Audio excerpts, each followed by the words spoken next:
Coming to you from Annapolis, Maryland, home of the U.S. Naval Academy, the sailing capital of the world, home of the world's largest crab feast, and 4 signers of the Declaration of Independence.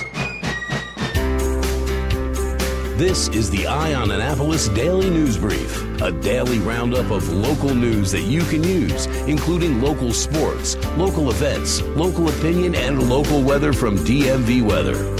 Now here's your host, publisher of Eye on Annapolis, John Frenaye. Well, hello, it is Monday, December 11th. Welcome to your Eye on Annapolis Daily News Brief. This is John Frenaye. It was a good weekend, and it was a bad weekend.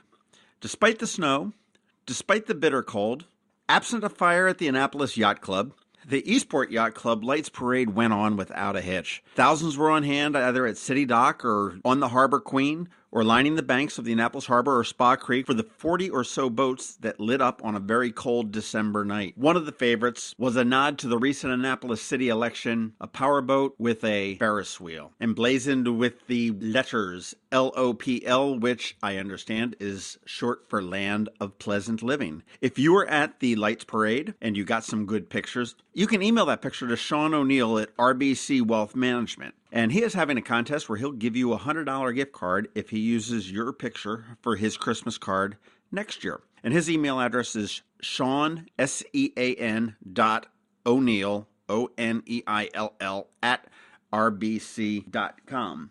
Despite a loss last night, the Ravens still hold on to a final playoff spot in the AFC. That's some pretty good news there. Better news for out at Sandy Point Park. Chesapeake Bay Blues Festival just announced this morning that Brian Setzer and the Rockabilly Riot will be the closing artist on Saturday, May 19th at the 2018 Chesapeake Bay Blues Festival. I'm looking forward to seeing him. What a great show that will be in May. Tickets are available now at bayblues.org. Also, good news for the theater scene in Annapolis. The Compass Rose Theater, which started out as a little dinky theater in a McDonald's that closed down in the Eastport Shopping Center, grew a little bit, moved to a spot on Westgate Circle just across from the Westin in a very small thing that used to be, I believe it was a dry cleaner or an alteration store. They have lost their lease and they are now moving into Forest Drive. They were able to get an exception into the zoning to allow a theater into a commercial district, and they are going to be in the tall building that sits up on the right as you're coming inbound to Annapolis, right there at Forest and Spa. It's like a 4-story white office building. Free parking, which they didn't have downtown, which is good. And here's the good news, is Bozzuto Homes is looking to develop the WNAV property on Admiral Drive. And within that plan, a new 6,800 square foot theater for, you guessed it, the Compass Rose Theater. That's supposed to happen in about 2 to 3 years. They're going to raise some funds for that, and I'm looking forward to seeing the theater scene grow in Annapolis.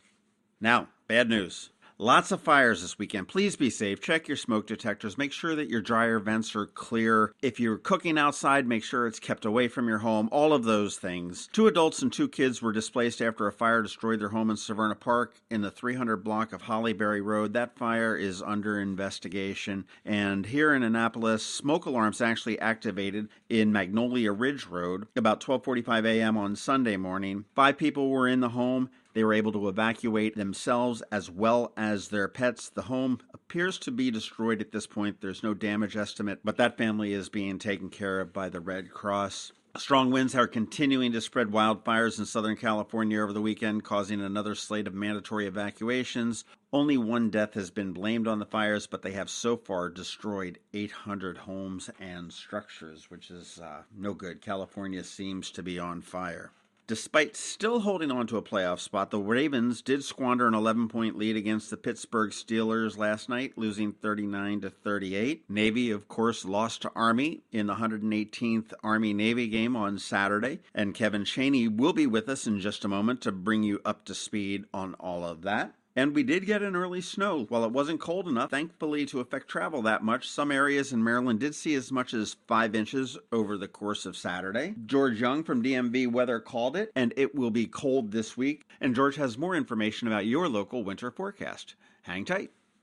Did you know that more than 1,200 mental health patients had to be transferred last year by AAMC to facilities outside our area because these facilities do not exist right here in our own area? Denim and Diamonds is a fabulous, fun evening under the stars to support expanding mental health care in our community. AAMC Foundation proudly thanks RxNT for their generous $50,000 exclusive presenting sponsorship. Get more info at AAMCDenimandDiamonds.org. This is Maryland. The weather can be nearly unpredictable. We've got George Young from DMV Weather in Annapolis to sort it all out. Hey everyone, this is George from DMV Weather. Here's your Annapolis forecast for Monday, December 11th. We made it through our first snowfall of the year on Saturday with about 3 inches here in Annapolis and officially 2.8 inches at BWI Airport. And now the week ahead looks somewhat active, potentially with some additional winter weather, but definitely cold on the whole as winter keeps its early grip on the region. For today, we forecasted a target high temp of 40 degrees for downtown Annapolis and 41 degrees for BWI Airport. And so far through the first 10 days of December, we are 100% accurate with our high temp forecast and 93.5% accurate with high and low temp forecasts combined. Okay, the week ahead, in a nutshell, cold. Not too bad today with high temps around 40, but that's still 5 to 8 degrees below average for this time of year. And then it'll likely be a bit warmer tomorrow, but then very cold Wednesday after a reinforcing shot of cold air comes through from Canada, with highs only around 30 or so for Wednesday, and then only upper 30s Thursday, before low 40s return for Friday and Saturday, but the entire week will be below average each day. In addition to that, we have a couple of different minor shots at seeing additional snowflakes in the area, as a couple of Alberta clippers will dive down from Canada and move close to or over the region, bringing a small chance of snow showers overnight tonight, and then later in the week, Wednesday, Thursday, and even into Friday.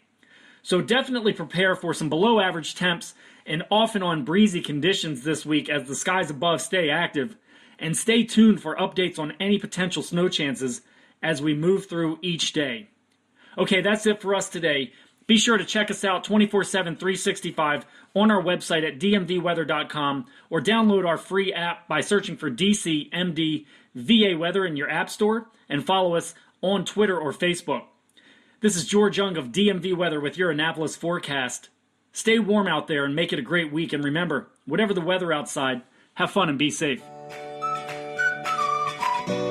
Hey there, this is John Fernay, and the Eye on Annapolis Daily News Brief is sponsored by, well, it could be you. Podcasting is a growing trend, and since launching on September 1st, we have more than 10,000 downloads of this podcast, plus thousands of listens on Facebook, Twitter, and YouTube. In addition to our Facebook page, All Annapolis, and our Twitter account, we distribute the Daily News Brief to Apple Podcasts, which used to be called iTunes, Google Play, Stitcher, iHeartRadio, and the TuneIn app that can be played on your Amazon Echo or Google Home device. We focus on local news, local weather, local events, and local sports, including high school and college. So our audience is pretty tightly targeted to the greater Annapolis area. And if you own or manage a local business, you're a likely customer. Intrigued? Well, here's something to think about. Your company could be featured on this daily podcast for less than $20 a day. Interested? Shoot me an email and let's talk. My email address is john@eyeonannapolis.net, and that's EYEONANNAPOLIS, but you already knew that, .net. Let's get together and see what we can make happen. If you're looking for local sports, it's right here, right now on the Eye on Annapolis Daily News Brief. Hey everybody, Kevin here with your Monday edition of Eye on Sports. First thing we're jumping into, this weekend's epic matchup of the 118th Army-Navy game. With the Commander-in-Chief's trophy on the line, Army outlasted Navy in the snow by a score of 14-13. This is Army's first Commander-in-Chief's trophy since 1996. The Washington Redskins in NFL action were destroyed by the LA Chargers 30-13, and the Baltimore Ravens blew a fourth quarter lead, losing to the Pittsburgh Steelers 38-39. And last but not least, high school sports are finally back underway for the winter term. Starting with boys varsity basketball, Southern defeated Severna Park, North County over Chesapeake, Meade over Northeast, Annapolis over South River, Old Mill over Glen Burnie, and Broadneck over Arundel. Jumping over to varsity girls, Old Mill defeated Glen Burnie, Broadneck defeated Arundel, Chesapeake over North County, South River over Annapolis, and Meade over Northeast. That's all I got. I'm Kevin Chaney. This has been your Eye on Sports. Thanks for listening to the Eye on Annapolis Daily News Brief. If you like what you heard, make sure to tell your friends and colleagues about it. And also tell them about our website, eyeonannapolis.net, where you can find much more. Be sure to check out our other weekly podcast, The Maryland Crabs. This podcast comes to you every Monday through Friday at noon. Thanks for listening, and we'll see you next time.